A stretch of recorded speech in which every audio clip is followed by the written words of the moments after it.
इसको अगर 100 दफा कोई शख्स पढ़ ले, अच्छा। ला हौला वला कुव्वता इल्ला बिल्लाह, सही सही। लेकिन पढ़ना कैसे है? पढ़ना इस तरह नहीं है कि आप बस पढ़ते जाए। ये है क्या? ला हौला वला कुव्वता इल्ला बिल्लाह असल में क्या है? हौल का माना भी कुव्वत है और कुव्वत का माना भी कुव्वत है। ला हौला वला कुव्वत, यूं कह लीजिए ना कोई इज्तिमाई ताकत, ना कोई इनफिरादी ताकत, इल्ला बिल्लाह, सिवाय अल्लाह के। या ना गुनाह छोड़ने की ताकत, ना नेकी करने की ताकत, सही।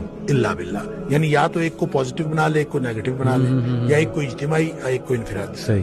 अब अल्लाह के सामने इसको अपना मसला समझ के ना, अपना जो भी मसला है वो सोचे, सही। और सोच के अपने अल्लाह के सुपुर्द कर दे। या अल्लाह, मेरी तो कोई ताकत नहीं, ना इनफिरादी ना इज्तिमाई, इल्ला बिल्लाह। हाँ, तू अता फरमाए ताकत तो हो सकती है। यूं मैं इसको कहता हूं, ये बेबसी का कलमा है। बेबस आदमी अपने अल्लाह के सामने बेबसी का इजहार करे इस कलमे के जरिए। सही सही। तो फिर ये नबी पाक सल्लल्लाहु अलैहि वसल्लम ने फरमाया, जिस शख्स ने कहा था ना मुझे वसवसे आते हैं, जी, आपने फरमाया ला हौल वला कुव्वता इल्ला बिल्लाह पढ़ा कर, तेरे वसवसे भी खत्म हो जाएंगे और इसके अलावा अल्लाह ताला तेरे 100 मसले हल कर देगा। वाह वाह। आप अंदाजा करें, एक शख्स के 100 मसले होते नहीं है।